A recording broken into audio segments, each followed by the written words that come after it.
Schools told us about kings and castles, but they left out the weird stuff. People did things back then that sound crazy today. Some funny, some gross, all real. These 50 medieval facts weren't in your history book, but they should have been. Forget everything you've been told about medieval people having rotten teeth and terrible breath. The truth is, many medieval folks actually had surprisingly healthy teeth, probably healthier than yours after your last Halloween candy binge. Here's the shocking part. Sugar, the main culprit behind tooth decay, was incredibly rare and expensive in medieval times. Only the super wealthy could afford it, which meant most people's diets weren't destroying their teeth like ours do today. No wonder they didn't need dental insurance. Their biggest sweet treat was a honeycomb if they were lucky. Instead of fancy toothbrushes, people used twigs with frayed ends or cloth rags, scrubbing their teeth with salt, charcoal, or crushed herbs. Some even used ground-up eggshells or burnt rosemary. Medieval dental hygiene, like a DIY crafting project, meets your bathroom routine. Archaeological remains tell the story best. Many medieval skulls show teeth in much better condition than the Victorians, who had access to more modern dental care, but also loads of sugar. The medieval diet of coarse bread, vegetables, and meat actually helped clean teeth naturally as people chewed. Medieval people understood that bad breath wasn't attractive either. They chewed herbs like mint, fennel, or cloves to freshen their breath. And just like dental health, medieval warfare wasn't quite what most people picture either. That shiny, clanking knight in full-plate armor? Pure Hollywood. Those full metal suits didn't show up until the 1400s. Before that, knights wore chainmail, linked metal rings over thick padding called a gambeson, basically a quilted jacket stuffed with whatever soft material they had. Chainmail was flexible enough to move, sit, or even run in. The idea that knights couldn't get up if they fell? Total nonsense. They were trained athletes who had to ride, fight, and survive. Armor was custom-made, often fancy if you had the gold. Some even had engraved crests or came from Milan, yes, like a medieval designer suit. When full plate finally arrived, it wasn't as heavy as you'd think, around 50 pounds. Today, soldiers often carry more. Knights trained for this since childhood. By the time they wore full armor, they moved like gymnasts in steel. And armor's just one myth people believe about medieval life. Forget what you've heard about medieval peasants being dirty and sad all the time. Life was hard, yes, but they weren't just sitting around waiting to die.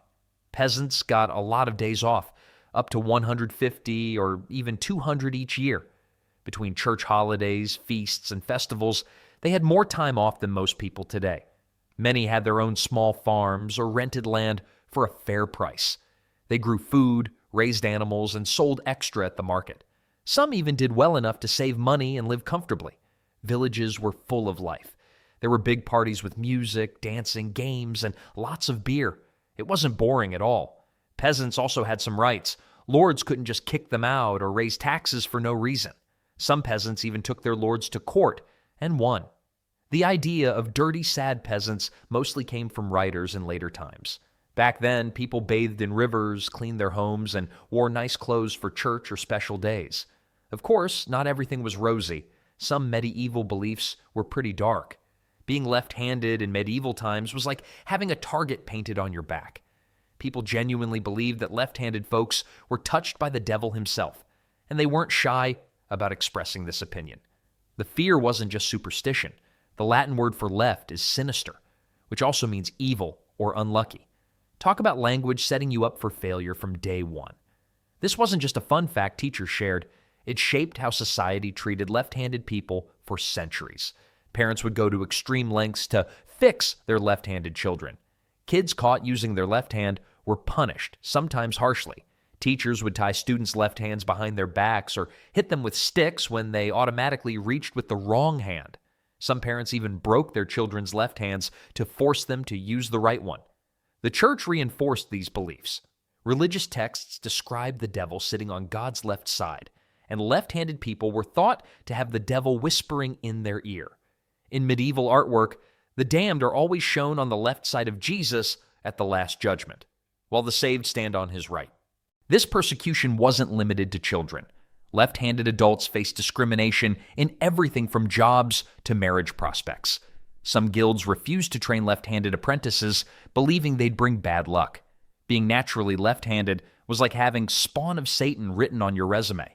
Even handshakes became a right-handed custom, showing your weapon hand was empty and offering the good hand for greetings. Left-handed people had to adapt constantly in a world designed entirely for right-handed people, all while being suspected of supernatural wickedness. But supernatural fears extended beyond handedness to architecture itself. When you hear medieval castle, you probably picture massive stone walls and imposing towers. But for most of the medieval period, castles were actually wooden structures built on mounds of dirt. The first castles were motte and bailey designs, a wooden tower, the keep, built on a man-made hill, the motte, with a courtyard, the bailey, surrounded by a wooden fence. These could be built quickly, sometimes in just a few weeks, using local materials and peasant labor. Medieval construction, less architectural masterpiece, more let's pile dirt really high and stick a wooden building on top. Stone castles took decades to build and cost fortunes. A single castle could eat up a king's entire annual income for years. Many lords simply couldn't afford them. Some castles were started in stone but finished in wood when the money ran out. A medieval version of maxing out your credit card during a home renovation.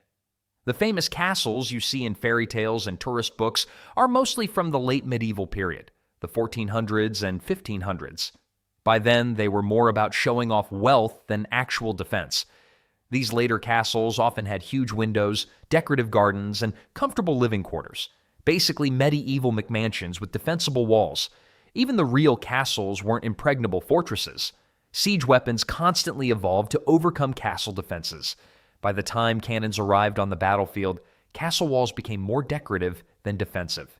Many medieval lords spent more time negotiating surrenders than actually defending their castles.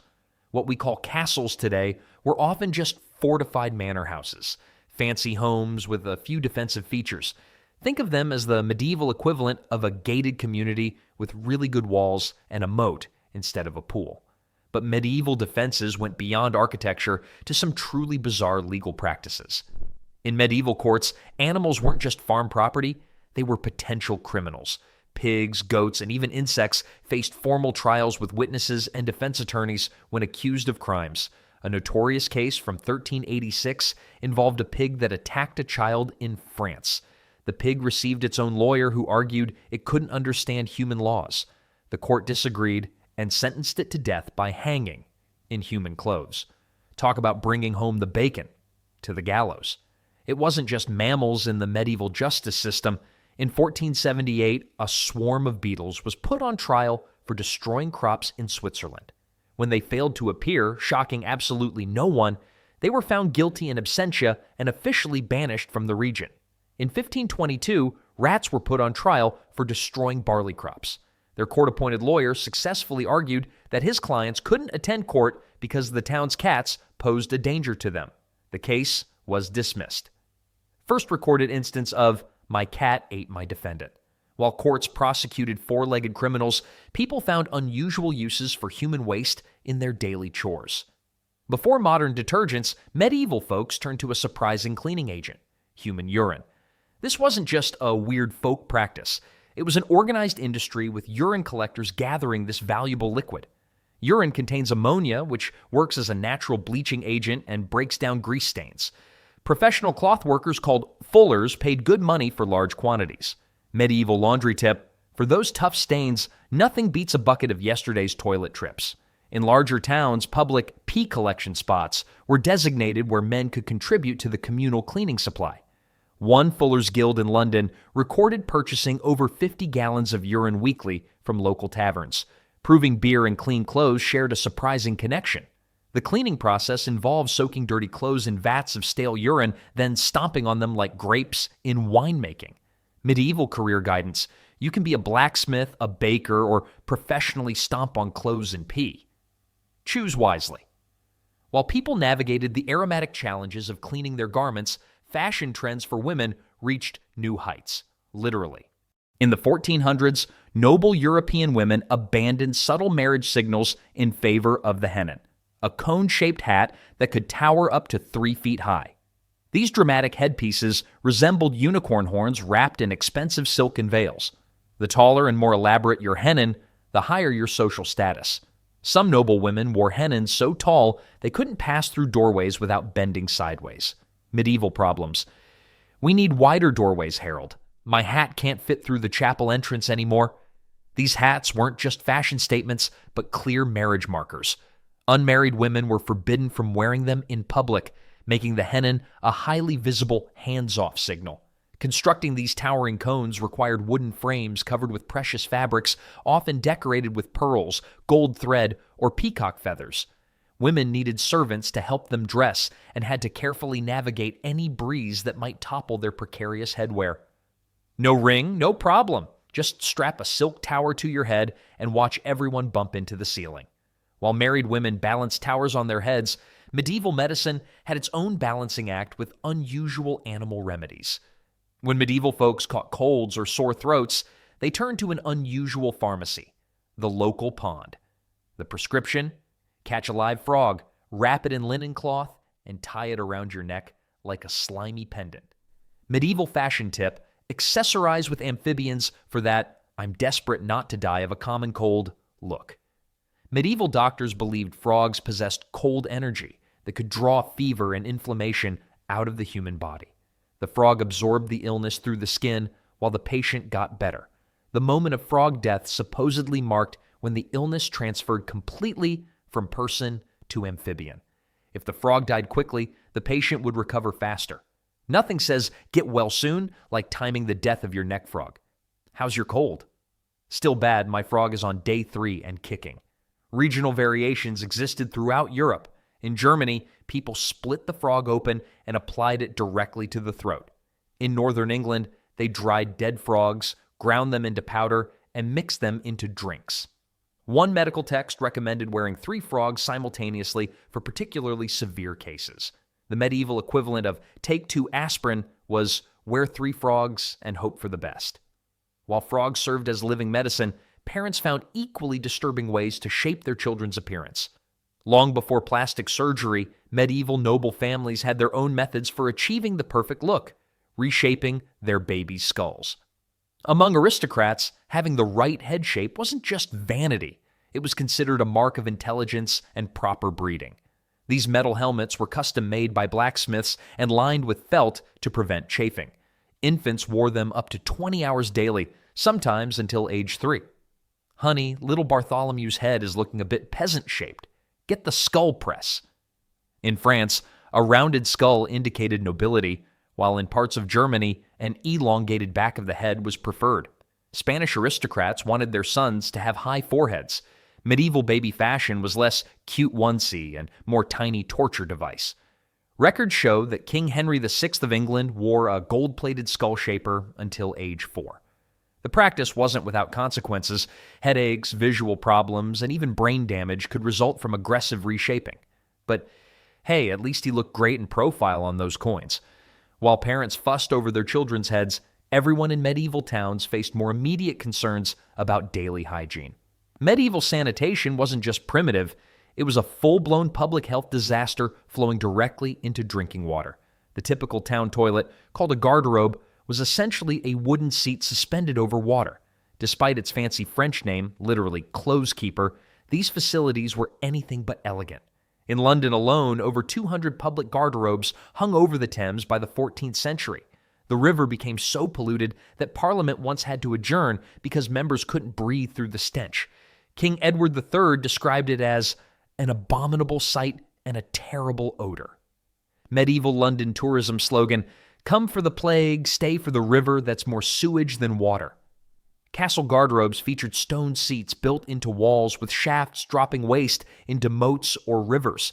Some castles proudly advertised having 15 toilet holes, allowing knights to handle their business side by side. Nothing builds brotherhood like sharing bathroom time with your fellow soldiers. The worst part? The same rivers contaminated with human waste were used for drinking water downstream. Towns would collect water from the clean side while dumping waste on the other side. People living downstream suffered illness rates 3 times higher than those upstream. Upstream neighbor wasn't just annoying, it was a medieval health plan. Daily life requires many practical solutions to common problems, including keeping oneself reasonably clean and presentable. Before minty toothpaste, medieval folks had to get creative with dental hygiene. Their solution? Grab some fireplace ashes, mix them with strong wine, and scrub away. This gritty, bitter paste was surprisingly effective, if you could stand the taste.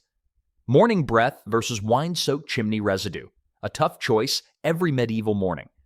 Wood ash contains potassium hydroxide, a natural cleaner that helped remove food particles. The alcohol in wine killed some bacteria, offering basic protection against tooth decay. People would dip linen cloths or twigs with frayed ends into this mixture and scrub vigorously. A 12th century medical text recommended ashes of burnt rosemary mixed with the strongest wine, used daily to maintain teeth white as pearls. One nobleman's diary described the taste as death itself visiting your mouth each morning. The first recorded instance of the cure is worse than the disease. Archaeological evidence shows this method wasn't entirely useless. Skulls from medieval grave sites often show less decay than expected, particularly among the upper classes. However, their teeth also show significant wear from the abrasive ash scrubbing. Their teeth were clean, but slowly being sanded away like medieval woodworking projects. While people struggled with dental hygiene, warriors were developing their own unique pre-battle preparations. Before heading into battle, medieval warriors had an unusual preparation ritual, rubbing garlic all over their bodies and armor. This wasn't just a way to keep vampires at bay, it was a serious spiritual and psychological tactic. Garlic was believed to possess powerful protective properties that could ward off evil spirits and give the wearer courage. Knights would crush cloves and rub the juice directly onto their skin or tuck whole bulbs into the gaps of their armor. Some even ate raw garlic by the handful before combat. Medieval pre-battle pep talk. Sharpen your sword, polish your shield, and don't forget to smell like last night's dinner. This practice had practical benefits too. The strong smell might have helped mask the fear sweat that naturally occurs before combat, preventing enemies and horses from sensing fear. Some historians suggest it also acted as an early form of psychological warfare. The overwhelming stench of hundreds of garlic-drenched warriors charging towards you would certainly be intimidating. Military records from the 100 Years' War mention French knights carrying garlic pouches as standard equipment. One English chronicle complained that French forces could be smelled from half a league away. Their battle cry may have been fierce, but their breath was fiercer. While warriors used garlic to fight external enemies, ordinary people had their own methods for combating invisible spiritual threats. Next time you cover your mouth while yawning, thank medieval superstition. People genuinely believed that an open-mouthed yawn created a direct portal for demons to enter your body. Covering your mouth wasn't just polite, it was essential spiritual protection. According to medieval religious texts, the soul temporarily left the body during a yawn, leaving it unguarded and vulnerable to possession. This belief was so widespread that parents taught children to make the sign of the cross immediately after seeing someone yawn nearby. Talk about peer pressure. Your yawn could doom us all to demonic attack. Thanks a lot, Steve. Church officials reinforced this fear, with some priests claiming they could see evil spirits hovering around yawning parishioners during sermons. One 12th century manuscript illustrated tiny demons sitting on the tongues of yawning monks during prayer services. The superstition varied by region. In parts of Spain, people believed yawning 7 times in a row guaranteed demon possession. German folklore claimed that souls could be permanently lost if someone died mid-yawn. English peasants wore special yawn amulets to protect themselves during sleep when unconscious yawning might occur. No one wanted to be the accidental demon delivery system for the village. This fear of yawn-based possession persisted well into the Renaissance, with even educated nobles carefully covering their mouths. While people guarded against spiritual dangers, those living in religious communities faced very specific rules about proper behavior. Monasteries weren't just places of prayer. They were pioneers of table manners with strict dining rules. These religious communities developed detailed codes covering everything from how loudly you could chew to the proper way to hold a spoon. The Rule of St. Benedict dedicated entire sections to proper eating behavior. Slurping your soup too loudly could get you punished with fewer rations at the next meal. Records show that in one French monastery, a monk was forced to eat alone for 3 days after making excessive noise with his porridge. Slurp too loud, lose your bread. Medieval monastery, where the only thing harder than the beds was the dining criticism. Many monasteries enforced completely silent meals, with monks using an elaborate system of hand signals to communicate. They had specific gestures for pass the salt, I need water, and even this fish is undercooked. One monastery handbook listed 63 different dining signals. Imagine mistaking the I need salt sign with the I've seen a vision of angels gesture. The reasoning behind these strict rules wasn't just about peace during meals. Monks believed that controlling small behaviors like eating habits helped develop spiritual discipline. The loudness of your soup slurping was seen as a direct reflection of your soul's condition. These monastic dining codes eventually influenced noble households. By the 1300s, European courts had adopted many monastery eating rules, bringing proper mealtime etiquette into fashion. However, dining etiquette wasn't the only way medieval authorities tried to control personal behavior. They also found creative ways to regulate people's physical appearance. Long before hipsters made facial hair fashionable, medieval governments were turning beards into cash cows. In several European kingdoms, your facial hair could cost you serious money depending on how fancy it looked. England's King Henry VIII introduced a beard tax in 1535 that scaled with social class. The more important you were, the more you paid for your facial fur. The tax wasn't just about money, it was a way to control appearance and enforce social hierarchies. Shaving wasn't just hygiene, it was tax planning. Sorry, dear, I can't afford the mustache this month. We're saving for a new cow. In Russia, Tsar Peter the Great took beard taxation to new heights. He personally shaved the beards of his shock nobles at a welcome home party, then imposed a beard tax so severe that men had to carry a beard token, a copper or silver coin proving they'd paid the tax. Without it, your beard could be forcibly shaved on the spot by police. Records show that in Moscow alone, over 80,000 beard tokens were issued between 1705 and 1724. Different beard styles had different tax rates. A neatly trimmed merchant's beard cost 5 times less than a full peasant beard. The first government-issued receipt for your face. Medieval taxation wasn't the only strange aspect of daily life. The way people carried their personal belongings had its own quirks, too. Before pockets became standard, medieval women developed their own storage solution. Hidden pouches called chattels that hung beneath their dresses, accessible through slits in their outer garments. These fabric pouches were the medieval equivalent of a purse, wallet, and keychain all in one. Women attached them to belts worn under their dresses or tied them directly to their undergarments with ribbons. Some wealthy women had elaborate systems with multiple pouches for different items. Underskirt storage, the original anti-theft system. Is that a small sack of gold under your dress, or are you just happy to see me? It's my emergency cheese supply, actually. The contents of these pouches reveal fascinating details about daily medieval life. Archaeological finds have uncovered chattels containing everything from sewing needles and spices to love letters and medicinal herbs. One remarkably preserved pouch found in London contained keys, a silver thimble, and dried lavender, likely carried to mask the smell of medieval streets.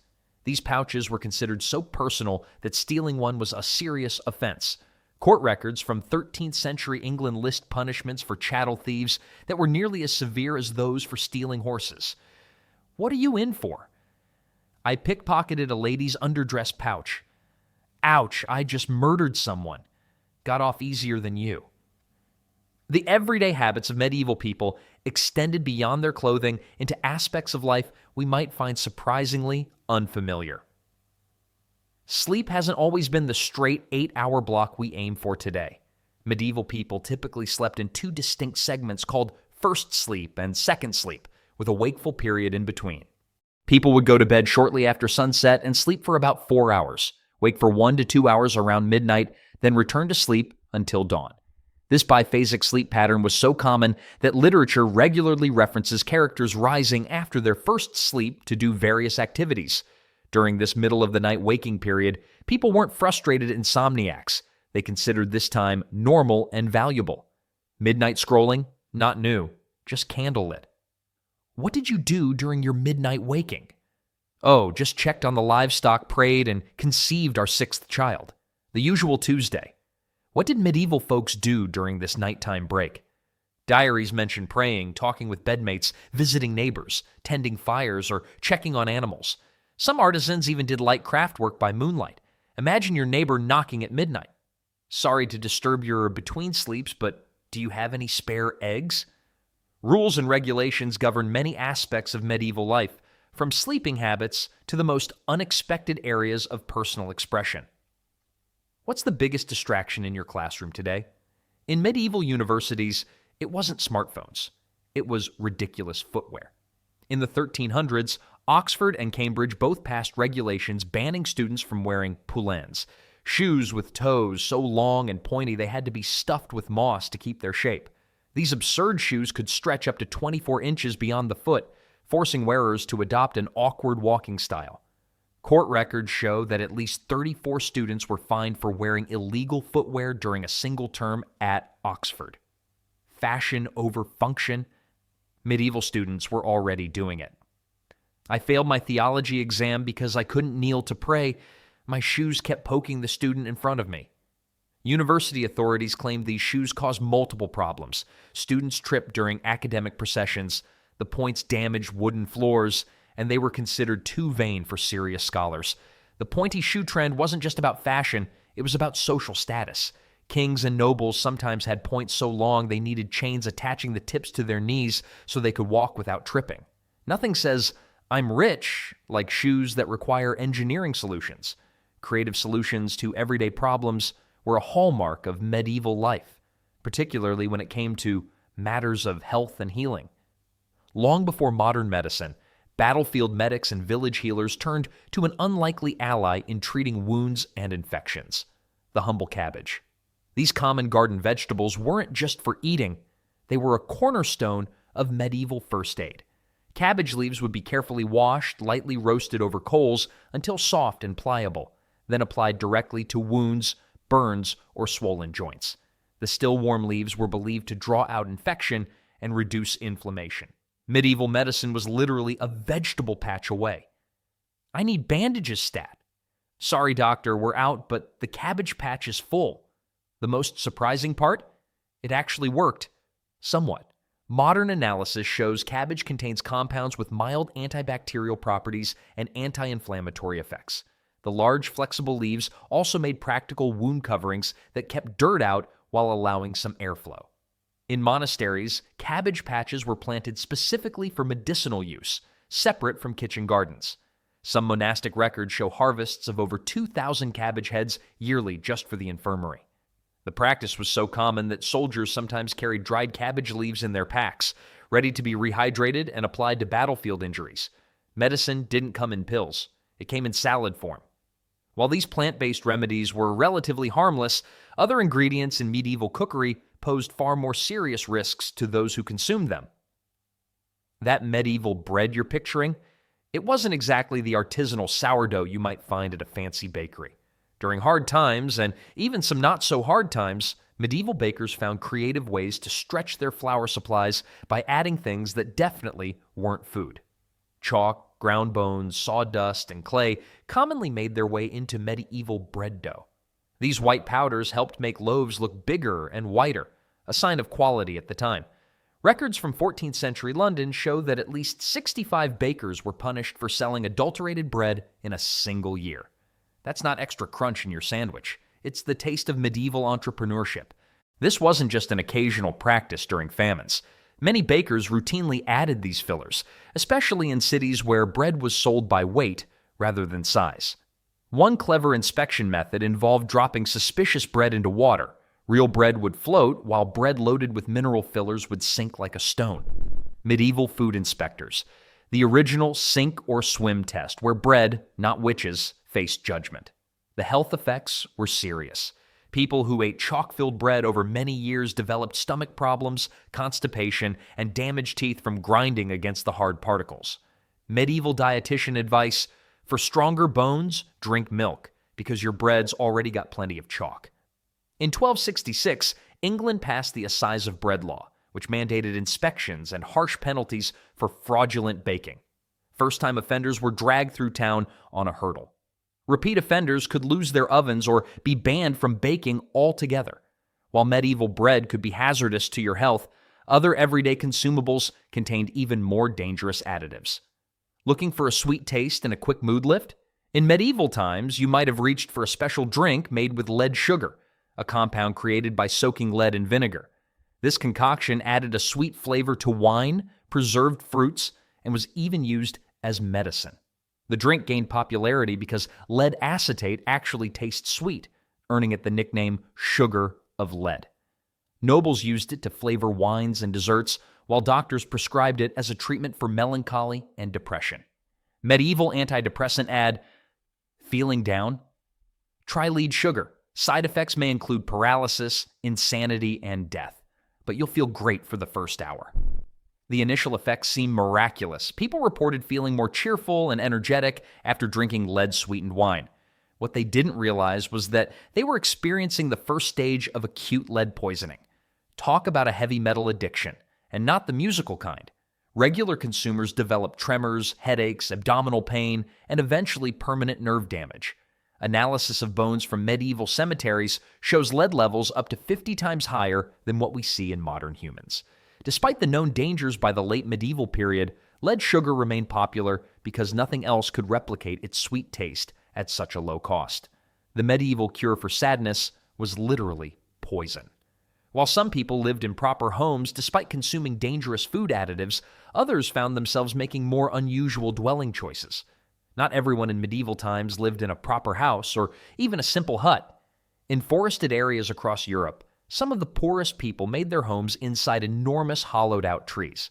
Oak, chestnut, and elm trees were favorites for these unusual homes. After hundreds of years of growth, these giants could reach diameters of 10 to 15 feet. Plenty of room for a small living space once hollowed out. People would carve out the decayed heartwood while leaving the living outer layers intact, creating a living structure that continued to grow around them. Extreme Home Makeover, Medieval Edition.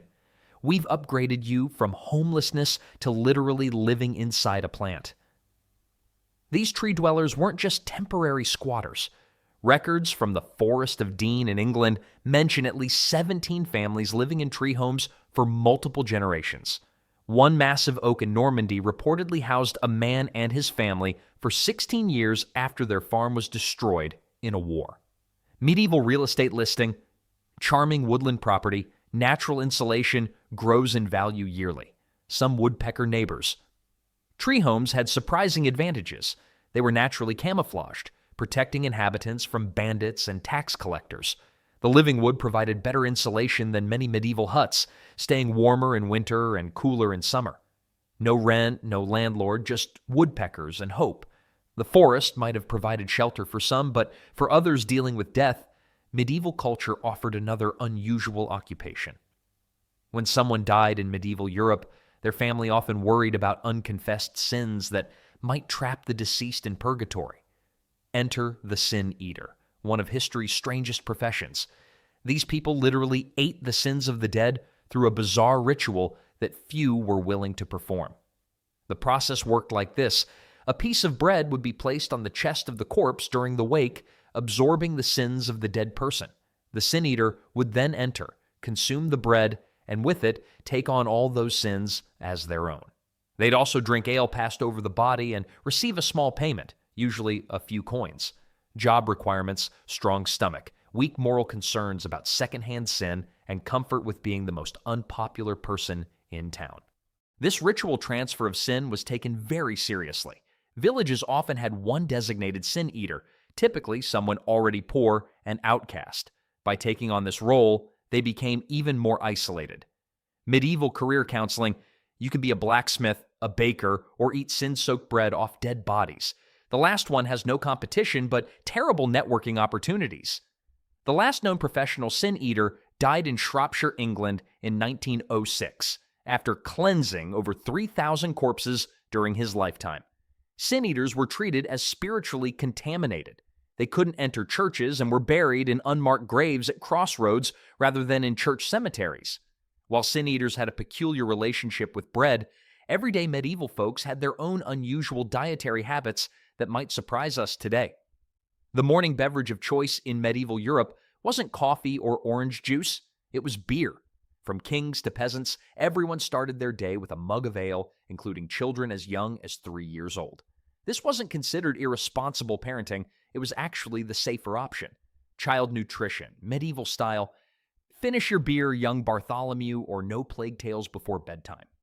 Water supplies in medieval towns were often dangerously contaminated. Rivers doubled as both water sources and sewage disposal systems.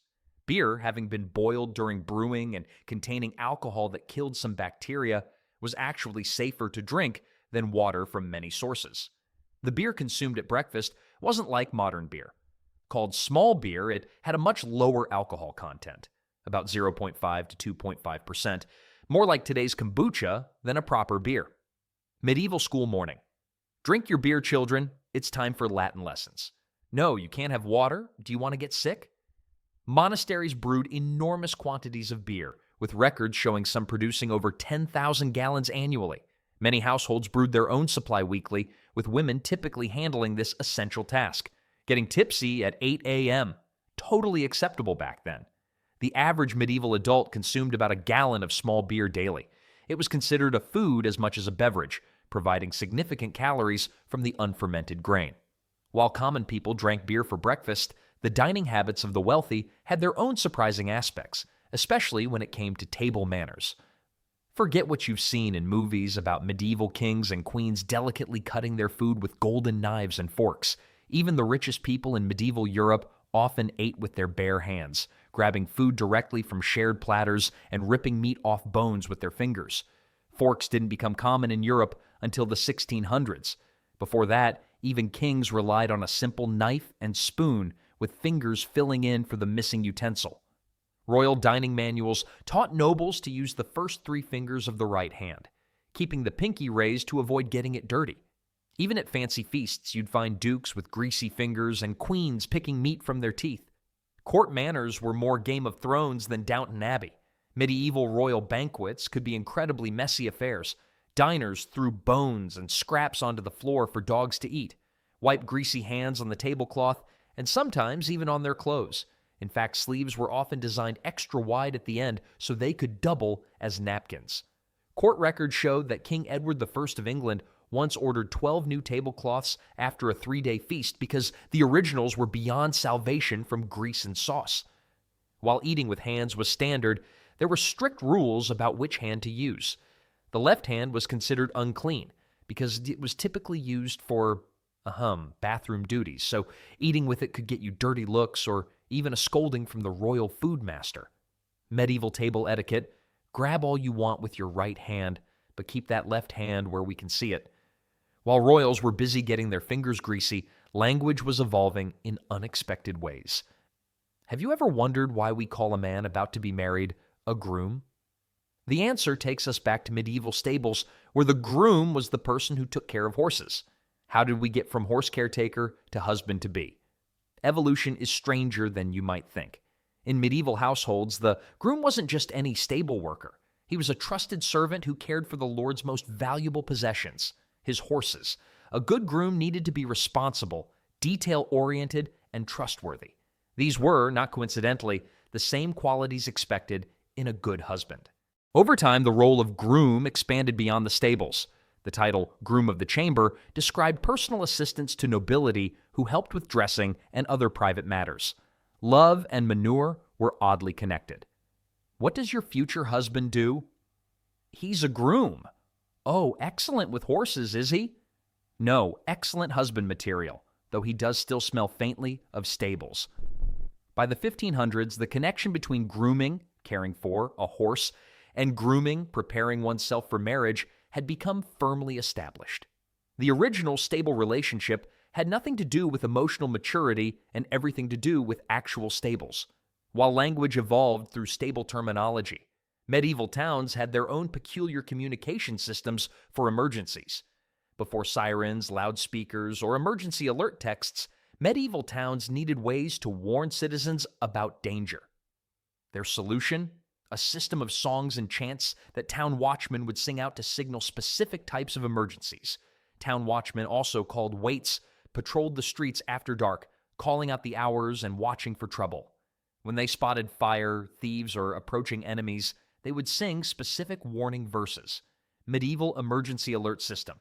This is not a test. This is an actual emergency broadcast in 4-part harmony. The system was surprisingly sophisticated.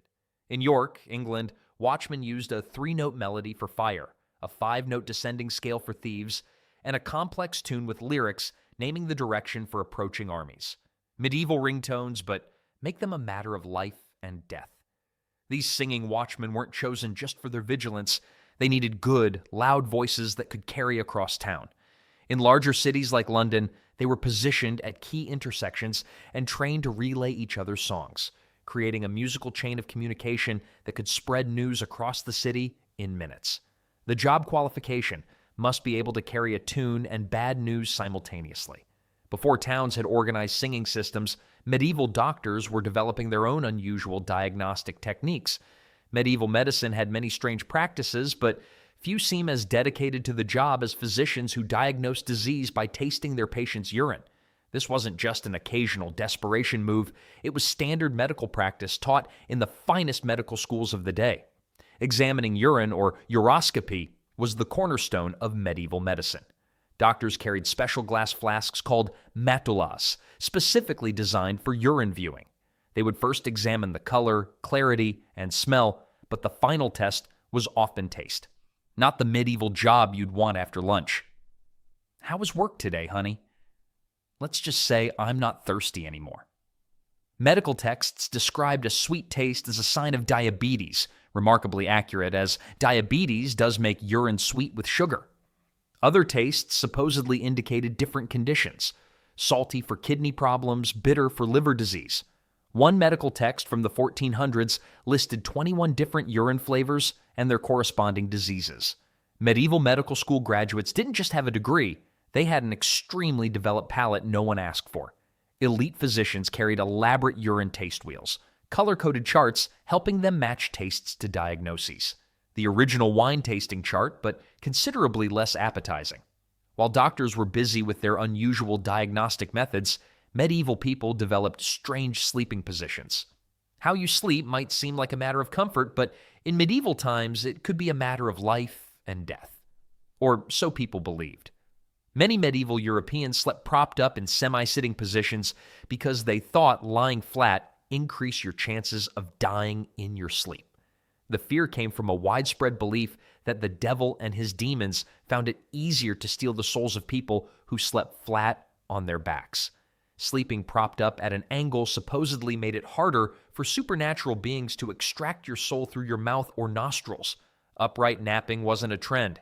It was survival. How did you sleep? Terribly, but at least I'm not dead or possessed, so I call that a win. This belief wasn't just peasant superstition. Medical texts from renowned physicians recommended sleeping at a 30-degree angle to keep night vapors from settling in the brain and stopping the heart. Medieval sleep advice: angels sleep on their right side, demons on their left, and smart people don't sleep at all. The practice became especially common during plague outbreaks, when people would do anything to avoid death. Town records from 1349 during the Black Death show a surge in sales of special sleeping wedges, wooden or cloth-stuffed triangles designed to prop up sleepers. The sitting position actually did provide some real medical benefits. In houses filled with smoke from hearth fires and without good ventilation, sleeping upright made breathing easier. The original sleep apnea treatment: fear of demonic soul theft. While the position you slept in could supposedly protect your soul, even the most careful medieval churchgoer faced unexpected dangers, sometimes right at the door of the church itself. When entering medieval churches, removing your shoes wasn't just respectful, it was a golden opportunity for thieves. While worshippers focused on prayers, crafty criminals lurked near church entrances, eyeing the rows of footwear left outside. Church shoe theft became such a widespread problem that many parishes had to assign specific guards just to watch over the footwear. Records from Canterbury Cathedral show that in 1386 alone, they hired 3 keepers of shoes to patrol the entrance during services. The original footlocker, minus the lock, plus a lot more theft. Court records from medieval England list over 70 cases of holy footwear theft in a single county between 1320 and 1350. Punishment was surprisingly harsh. Stealing from church property was considered sacrilege. One convicted shoe thief was sentenced to have his ear nailed to the church door. Wealthier worshippers developed creative solutions, including bringing servants specifically to guard their footwear or wearing intentionally mismatched shoes to confuse thieves. Medieval fashion hack: wear one fancy shoe, one ugly shoe. Confuse the criminals and start a trend simultaneously. While worshippers worried about their shoes, those suffering from dental problems faced their own unique medieval remedies. Got a cavity in medieval times? Before modern fillings, dentists turned to nature's sweetest solution: honey. Dental practitioners would clean out decayed parts of teeth as best they could, then pack the holes with honey or beeswax mixtures to seal them temporarily. This wasn't just a random choice. Honey contains natural antibacterial properties that actually helped fight infection. Archaeological examinations of medieval skulls show evidence of honey resin fillings in teeth that remained infection-free long after death. The original sweet tooth had nothing to do with candy cravings and everything to do with dental repair. Medieval dental manuals recommended specific types of honey for different dental problems. Clover honey was preferred for small cavities, while stronger thyme honey was used for deeper decay. One dental text from 1412 advised, "For the hollow tooth clean well the putrid matter, then fill with honey of bees that have fed on thyme, mixed with ground cloves and pepper." The pain relief was minimal, but patients reported that the sweet taste at least provides psychological comfort. Medieval dental motto: we can't stop the pain, but we can make it taste delicious. While honey helped with dental problems, town residents got their news, and sometimes unwelcome personal information. Long before newspapers, and certainly before social media, the town crier served as the medieval equivalent of breaking news, with a side of public humiliation. These official announcers didn't just share important government announcements, they also publicized your private financial troubles and social missteps. Town criers would station themselves at busy intersections and markets, ringing bells to gather crowds before shouting the day's news. Their official announcements included new laws, upcoming events, and market prices. But many towns also required criers to announce delinquent taxes, unpaid debts, and even marital problems. Medieval notification system: less "you've got mail," more "everyone's got your mail," and they're reading it aloud at the town square. Records from 15th century London show that criers were required to announce the names of tax delinquents at 3 different locations for 3 consecutive market days. In some towns, criers would stand outside a debtor's home, loudly proclaiming their financial failures to all passing neighbors. The job required specific qualifications. Criers needed powerful voices that could project over noisy crowds, good memories to recall announcements accurately, and the ability to run fast if the news they delivered angered the wrong people. Job requirements: lungs of steel, legs of a deer, and 0 sense of personal boundaries. While town criers spread news on the ground, medieval people looked to the skies for messages of a different, more ominous kind. Spotting a comet in today's world might get you a few likes on Instagram. In medieval times, it could trigger mass panic, political upheaval, and royal crisis management. Comets weren't seen as natural astronomical events, but as direct divine messages, usually angry ones. When Halley's Comet appeared in 1066, just before the Battle of Hastings and the Norman conquest of England, it cemented the idea that comets heralded disasters, particularly for royalty. For centuries afterward, the appearance of any comet sent royal courts into crisis mode. Medieval astronomical interpretation: "Oh, look, a beautiful celestial body," said absolutely no one. Instead, "Repent, the end is near." Court records show that when comets appeared, kings would order special prayers, fasting periods, and even preemptive pardons of criminals to appease divine wrath. One French king reportedly slept in the royal chapel for 2 weeks during a comet's appearance in 1402, believing proximity to the altar might protect him. The fear wasn't limited to royalty. Ordinary people often hoarded food, postponed weddings, or delayed important business deals when comets appeared. Town records show drops in market activity of up to 40% during comet appearances. Celestial objects causing market crashes long before stock exchanges existed. While comets inspired fear in the skies, romantic communication on the ground took place on some rather unusual materials. Before Hallmark cards and text messages, declaring your love required more durable materials, specifically pieces of prepared animal skin. Vellum and parchment made from calf, sheep, or goat skins were the premium writing surfaces of the medieval world, and they were particularly favored for romantic correspondence. For especially important love letters, the finest quality vellum would be selected, usually from young calves or even unborn lambs for the smoothest possible texture. Nothing says, "I love you," like writing your feelings on baby animal skin. Medieval romance, beautiful sentiments, questionable materials. What made these love letters special wasn't just their unusual material, but their longevity. Many have survived for centuries when properly stored. Archaeological finds have uncovered love letters from the 1300s with ink still perfectly legible and vellum still flexible. Wealthier suitors would commission perfumed vellum for their love letters. The preparation involved treating the skin with rose water, lavender oil, or ambergris during the final stages of production.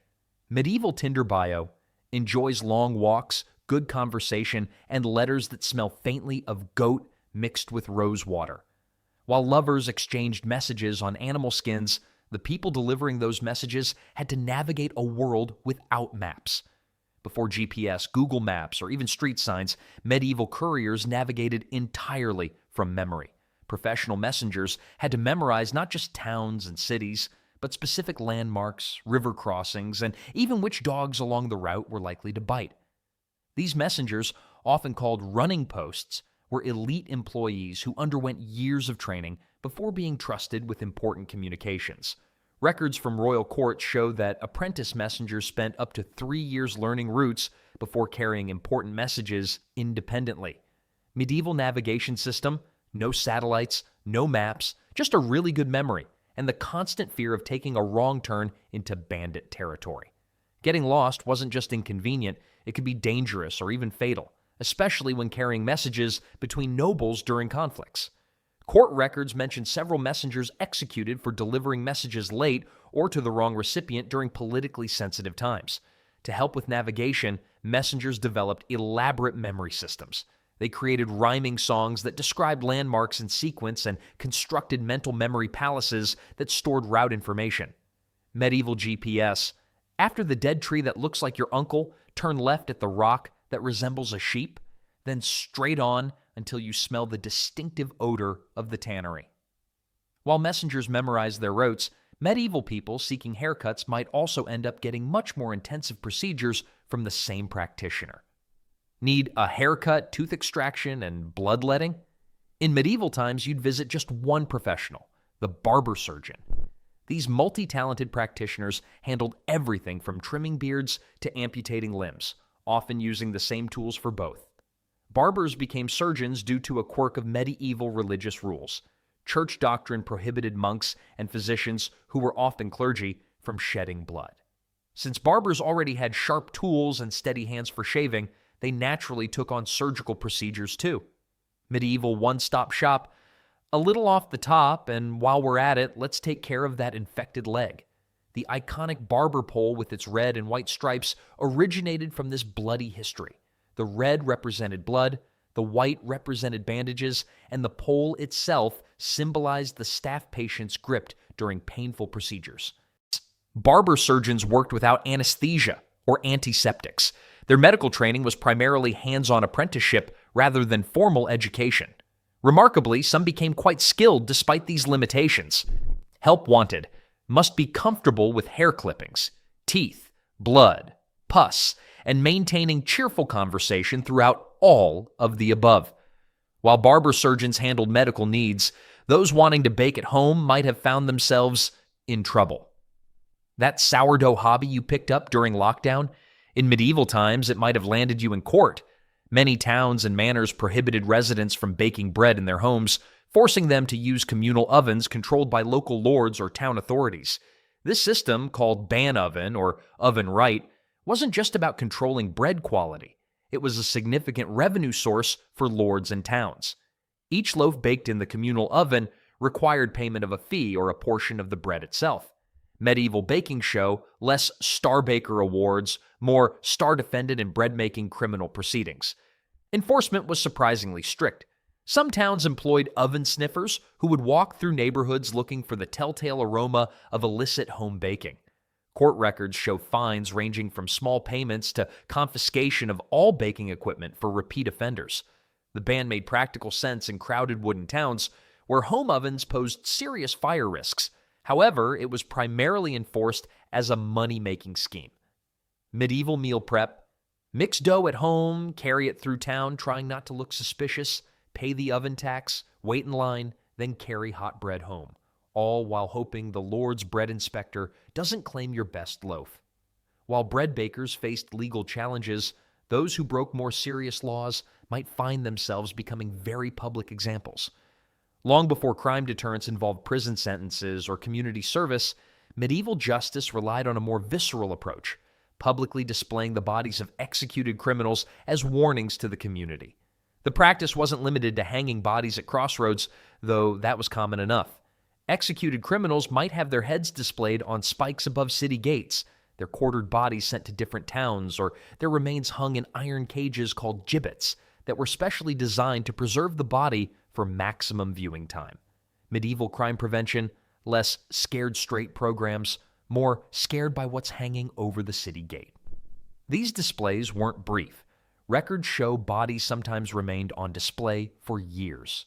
Special preservative treatments, including coating bodies in tar or boiling them in oil, were used to extend their display life.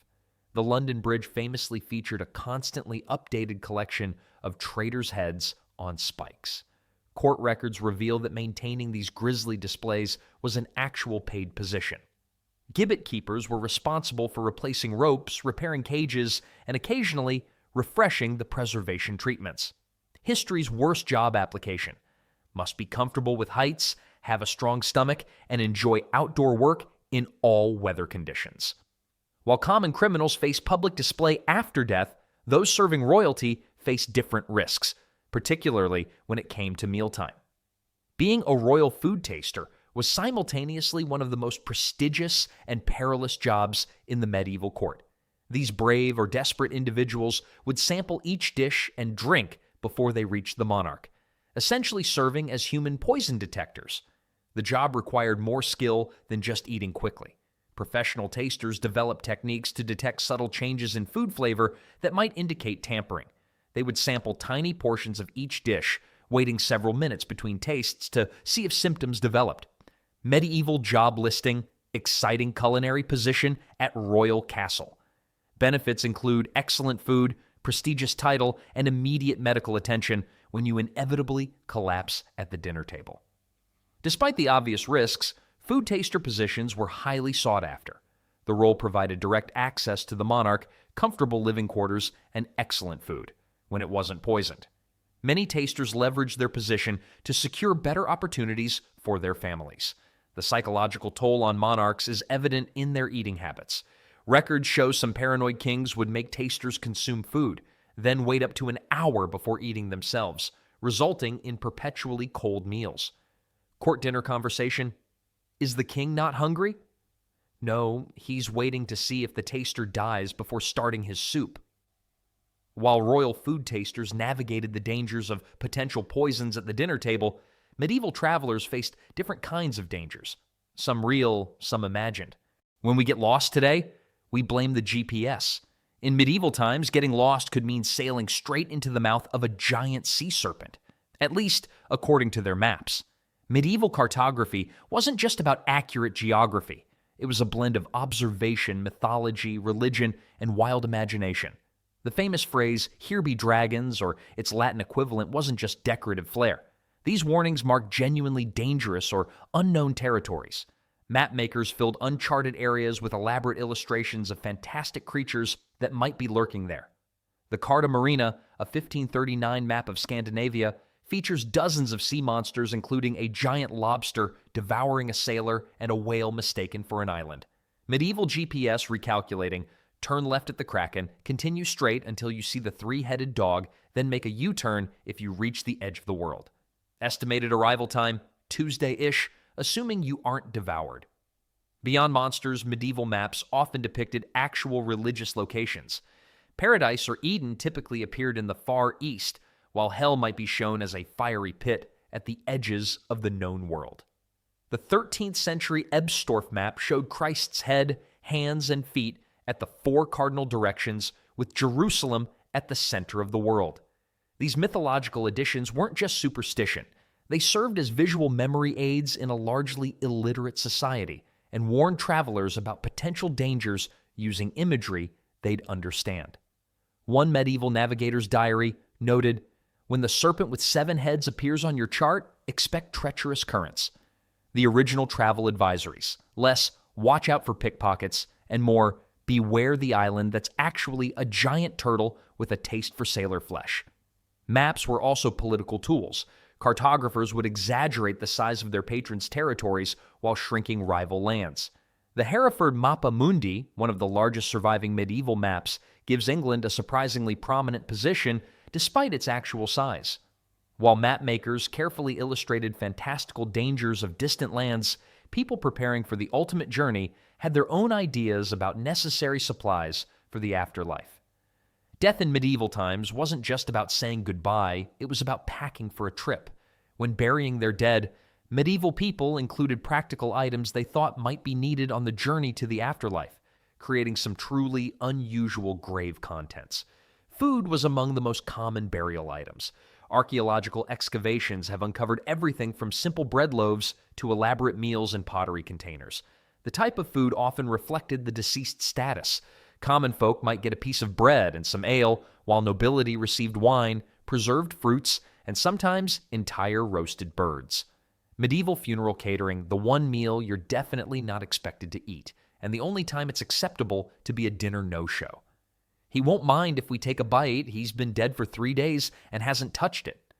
Footwear was considered essential for the journey beyond. Specialized burial shoes have been found in graves across Europe, often made of thin leather or cloth and never worn in life. These corpse shoes were sometimes decorated with religious symbols or protective runes. One excavated cemetery in northern England contained over 40 pairs of these specialized burial shoes, each decorated with symbols meant to help the deceased walk safely through the afterlife. The strangest practical item, shovels. Some burials, particularly in Eastern Europe, included small digging tools. These weren't for the deceased to dig out of their graves, as some modern interpretations suggest, but rather to help dig through the earth on their spiritual journey. An excavated 12th century grave in Poland contained a miniature copper shovel with the inscription, "To part the soils between worlds." The original escape plan, "Here's a shovel, just in case the resurrection is a do-it-yourself project. We believe in you, but we also believe in practical backup plans." While people prepared their dead with provisions for the afterlife, the living tracked the passing of their own days using some rather creative timekeeping devices.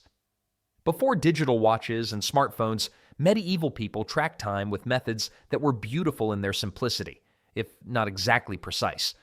Households and monasteries relied on candle clocks, water clocks, and the rhythmic tolling of church bells to structure their days. Candle clocks were among the most common household timepieces. Special candles marked with horizontal lines would burn down at a reasonably predictable rate, with each line representing approximately 1 hour. Medieval alarm clock guaranteed to wake you up exactly sometime-ish. Water clocks, or clepsydre, worked through careful regulation of dripping water. A large container with a small hole at the bottom would drip into a lower vessel marked with time indicators. Medieval time management, "Sorry I'm late, my clock evaporated." For most people, though, time was communicated through church bells. Different bell patterns signaled different times of day. The concept of precise minutes didn't much matter in everyday life. Appointments were made for general periods like mid-morning or after dinner. While time was flexible, medieval society had very strict rules about another aspect of daily life. That designer handbag you're carrying? In medieval times, it might have gotten you arrested. Sumptuary laws strictly regulated who could wear what, ensuring that clothing instantly identified social rank and preventing lower classes from dressing above their station. These laws dictated everything from fabric types and colors to the length of shoe points and width of sleeves. Purple dyes made from rare sea snails were typically reserved exclusively for royalty. Medieval fashion police didn't issue tickets, they literally took the clothes off your back. Sir, step away from the silk and put your hands where I can see them. The penalties for violations could be severe. Records from the 14th century Florence show fines equivalent to several months' wages for wearing forbidden silks. In England, the sumptuary law of 1363 not only imposed fines but required the offensive garment to be forfeited. Enforcement created an actual fashion police. Cities like Venice employed officials called magistrates of pomps who patrolled streets looking for illegal luxury. The original "who are you wearing?" was less a red carpet question and more a legal interrogation.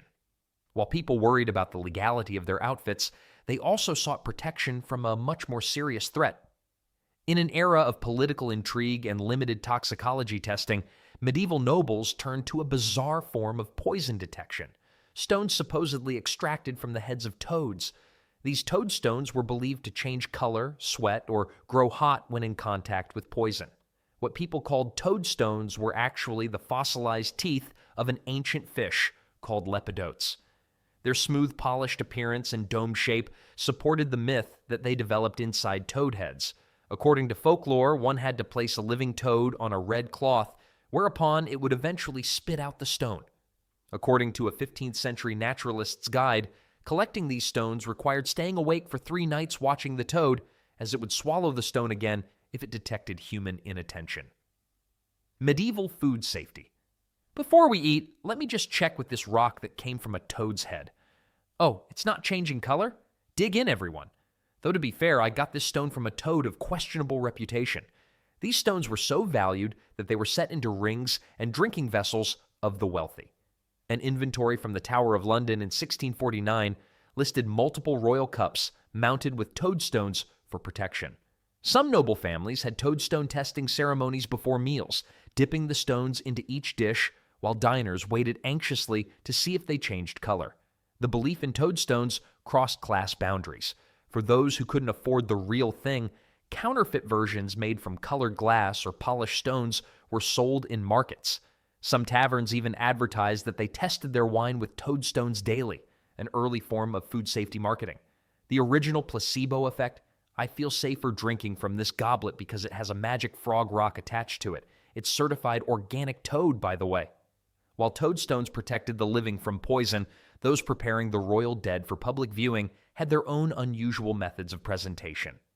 Royal funerals were elaborate affairs that sometimes included public viewing of the deceased monarch, a challenging task in the days before modern embalming. To create a more lifelike appearance for kings and queens whose bodies were displayed, morticians turned to a surprising solution: onions. Thinly sliced onions were placed in the eye sockets of deceased royalty to create the illusion of round, moist eyes rather than the sunken appearance that naturally occurs after death. The translucent quality of onion layers mimicked the look of the human cornea, especially when seen from viewing distances in dimly lit churches. Medieval royal funeral, the only time people cried because of the king, and the king also appeared to be crying because of the onions. Talk about emotional symmetry. His Majesty looks so lifelike. Yes, and oddly delicious smelling. Beyond appearance, onions served another practical purpose. Their strong smell helped mask the odor of decomposition, a significant concern when bodies might lie in state for days during elaborate funeral ceremonies. Some accounts mention onions, herbs, and flowers packed inside the royal garments for the same reason. The practice wasn't limited to royalty. Wealthy nobles sometimes received similar treatment, though with less expensive varieties of onions. One funeral director's ledger from 1422 lists different prices for viewing preparations based on the quality of onions used, with royal purple onions commanding the highest prices. Medieval mortuary upsell: for a few extra coins, we can use royal purple onions instead of common white ones. Your father would have wanted the best. The premium package also includes garlic to ward off vampires. You can never be too careful. While deceased royalty received special treatment with onion eyes, living prisoners faced much harsher conditions in some unusual incarceration locations. When medieval rulers wanted to create a particularly miserable prison, they found an ideal solution in abandoned wells. These ready-made dungeons combined the worst elements of confinement: darkness, dampness, isolation, and the psychological torture of being trapped far below ground. Well dungeons, sometimes called oubliettes, from the French word meaning to forget, were typically converted from dry or low-yielding wells that no longer served their original purpose. Prisoners would be lowered on ropes or forced down ladders that were then removed, leaving them in a cold, dark cylinder that could be up to 60 feet deep. Medieval prison review, 0 stars. Damp accommodations, terrible view, no room service, and the other guests are just frogs and spiders. Would not recommend it, though the echoes were fantastic for practicing my singing. Archaeological excavations of castle wells have revealed evidence of these prisons, including iron rings embedded in walls for securing chains, scratched markings from prisoners counting days, and accumulations of food waste from meals lowered from above. One well dungeon excavated at Dover Castle contained over 30 carved tally marks and the remains of a crude sleeping platform built from stones. The psychological impact was carefully calculated. Well, prisoners could typically hear activity above, people drawing water from adjacent functioning wells, marketplace sounds, or everyday castle life, while being completely isolated and forgotten. Guards could easily monitor multiple prisoners by simply looking down into the wells occasionally. Cruel and unusual punishment. We've moved your cell directly under the castle kitchen. Enjoy listening to people discuss today's feast that you'll never taste. Monday's menu sounds particularly delicious. Some well dungeons had an even more sinister design feature. They were only partially decommissioned as water sources. Records from several castles mention wet oubliettes, where prisoners stood in ankle-deep or even waist-deep water, sometimes for weeks. While prisoners suffered in dungeons, medieval scholars faced a different kind of restriction when accessing rare and valuable books. Before Amazon next-day delivery and public libraries, books were incredibly precious objects. A single volume might represent years of work by skilled scribes and illustrators using expensive materials like parchment and rare inks. The solution to protect these valuable assets while still making them accessible? Chain them to the furniture. Chained libraries were common throughout medieval Europe, especially in universities and monasteries. Heavy chains attached to book covers or bindings were secured to rods or rails along reading desks. Medieval library sign, "Books available for checkout?" That's adorable. You can check them out with your eyes from exactly where they're chained. The expensive book production justified these extreme security measures. A complete Bible might cost the equivalent of a small farm or several years' wages for an average worker. Even a modest book represented a substantial investment. Despite these precautions, book theft remained a serious problem. University court records contain numerous cases of students caught attempting to break chains or remove pages from valuable texts. Students haven't changed much. I didn't steal it. I was just borrowing it for the next 7 years. While books were secured by chains, medieval weddings were extravagant affairs that broke free from ordinary constraints. Modern couples might stress about planning a 6-hour wedding reception. Medieval nobles planned celebrations that could last longer than modern honeymoons, with festivities stretching over days or even weeks of continuous celebration. These marathon weddings weren't just about the ceremony itself, but included tournaments, hunts, feasts, pageants, and elaborate gift exchanges. For political marriages between important families, the wedding might include a formal treaty signing, military displays, and public oaths of alliance. Medieval wedding invitation: the honor of your presence is requested for approximately the next 2 weeks. Please bring your own bedroom furniture, 3 changes of formal attire, and enough servants to maintain your appearance throughout 17 scheduled feasts. The scale could be staggering. Records from a 15th century Italian noble wedding list, provisions including 30,000 loaves of bread, 300 sheep, 50 cattle, and wine measured by the barrel rather than bottle. Guests brought their own servants and sometimes entire households, with large weddings temporarily doubling the population of smaller towns. Entertainment was equally extravagant. Wedding tournaments might feature dozens of knights competing over several days. Evening entertainment included professional acrobats, musicians, jesters, and elaborate theatrical performances. One French royal wedding featured a mock naval battle staged on a flooded courtyard. Medieval wedding. DJ. And now, let's continue with day 7 of our celebration with another joust, followed by the 12th feast, before tomorrow's hunt and feast number 13. The bride and groom's first dance will take place sometime next Tuesday, weather permitting. These extended celebrations served important social and political purposes beyond mere indulgence.